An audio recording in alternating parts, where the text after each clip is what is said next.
Welcome to The Explainer. I am genuinely so thrilled you're here today because, honestly, the intelligence we are unpacking right now is absolutely critical.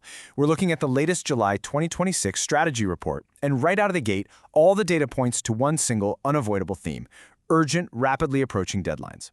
We're going to look at exactly why supply chain deadlines matter more right now than, well, pretty much any other time this year. So, if you're managing logistics, costs, or strategic planning, you might want to grab your calendar because the clock is officially ticking. Okay, let's dive into this. The core thesis of the intelligence we're analyzing today is beautifully simple, but honestly, it's kind of alarming. The calendar is now the risk. For a long time, we've dealt with open-ended conditions in supply chain management, situations we could just sort of monitor, right? Like waiting to see how inflation settles or how a general bottleneck eases up. But the intelligence we're unpacking today shows that era, it's completely over for Q3. We are no longer dealing with vague, ongoing conditions, we are dealing with hard dates. Because of that, passive monitoring is completely obsolete right now. It is simply not enough to read the news and just see what happens. Success in the third quarter requires shifting from simply observing conditions to aggressively planning against these ticking clocks. Every single major sector, ocean freight, geopolitics, parcel delivery, tariffs, they all have a specific expiration date attached to them this month. And if you wait for the deadline to pass just to see what the fallout is, well, you've already lost the strategic advantage. Let's look at our first ticking clock. Section 1, the surcharge squeeze, racing to July 10. So ocean freight is spiking into a very early and incredibly aggressive peak season right now. And the sheer scale of the disruption is literally staggering. 120%. That is how much transpacific rates to the West Coast have climbed just since mid-May, hitting roughly $6,200 per 40-foot equivalent unit, or FEU. East Coast rates? They're up 85% in just 6 weeks. And here's the absolutely vital context from our source material. This is a demand crunch. It's not just a fuel story. Yes, fuel is a factor, sure, but this spike is driven by massive front-loading ahead of tariff deadlines and anticipated manufacturer price hikes. Basically, everyone pulled their Q3 volume into May and June, and now, capacity is extremely tight. And because capacity is so tight, carriers are pressing their advantage to the tune of $4,000. CMA's CGM just announced a massive $4,000 per FEU peak season surcharge, hitting all transpacific containers starting exactly on July 10th. Mid-month increases are also hitting Asia to Europe lanes too. So this is the hard deadline I'm talking about. July 10 is the day the math fundamentally changes for your imports. So, what does this all mean for you? Consider this your Q3 financial reality check. Because this is a demand-driven capacity squeeze. Those standard quotes you're used to, they're no longer holding. Space secured on a vessel one day is frequently just gone the next. You need to book priority cargo immediately and get those allocations in writing. But the really big takeaway here is financial. You absolutely must model your landed costs against that $4,000 surcharge right now. If you miss the July 10 deadline and you built your Q3 financial models assuming the rates we saw back in the spring, well, those models are already broken. Moving right along to geopolitics. Section 2, the expiration cliff, Hormuz and parallel clocks. We often hear about ceasefires as if they're a permanent resolution, But our intelligence report frames this very differently.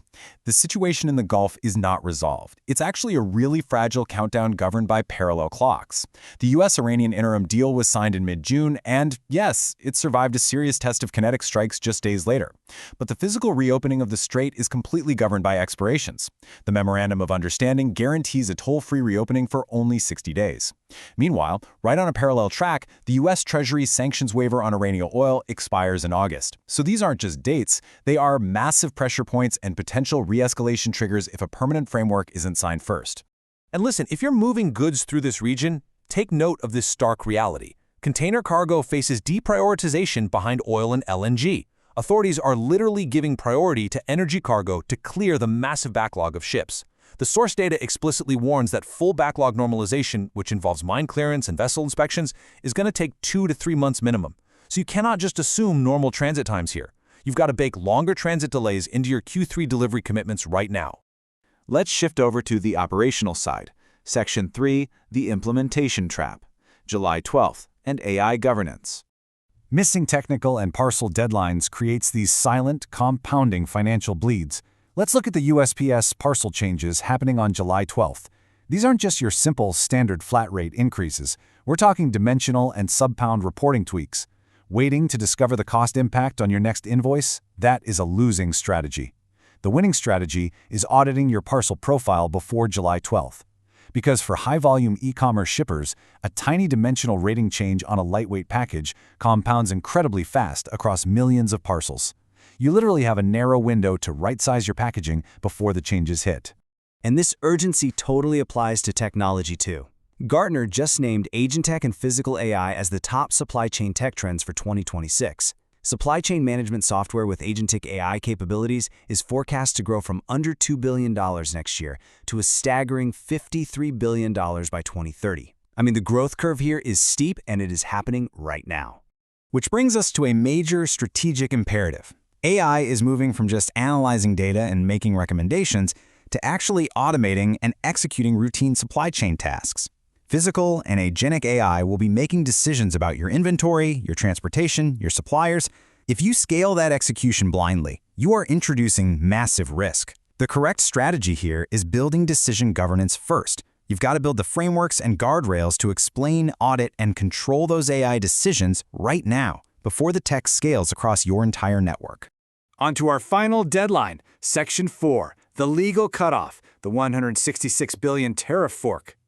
So we arrive at our final, and honestly perhaps most financially critical, deadline. Customs and Border Protection's CAP system just launched Phase 1 and 2 of a massive $166 billion tariff refund process. This relates to the International Emergency Economic Powers Act, or IEEPA, and it has just hit a really serious legal fork in the road. These first two phases combined cover roughly $130 billion of these claims. Now, those newer entries are flowing fine, but roughly $36 billion in older entries are suddenly sitting outside the current process and are at real immediate legal risk. The divider here is the 80-day reprocessing window. The Department of Justice has filed a notice of appeal challenging the court's authority to require refunds on entries that are both liquidated and past that 80-day window. So while refunds for newer entries are processing steadily, the DOJ has basically indicated it wants to pause refunds for those older entries, except for importers who file their own individual lawsuits. So the crucial point is that you must take immediate action before a potential pause halts your older entry refunds entirely. Step 1. Identify immediately which of your entries fall inside that 80-day window and which ones are older. Step 2. If you have significant refund value sitting in those older liquidated entries, you need to evaluate filing your own Court of International Trade, or CIT case, right now to protect that money. And Step 3. Fix preventable filing errors. The rejection rate right now is running up to 19%, mostly from silly mistakes like importer of record mismatches or missing payment details. The system rewards speed and precision. Don't let a formatting error delay your claim.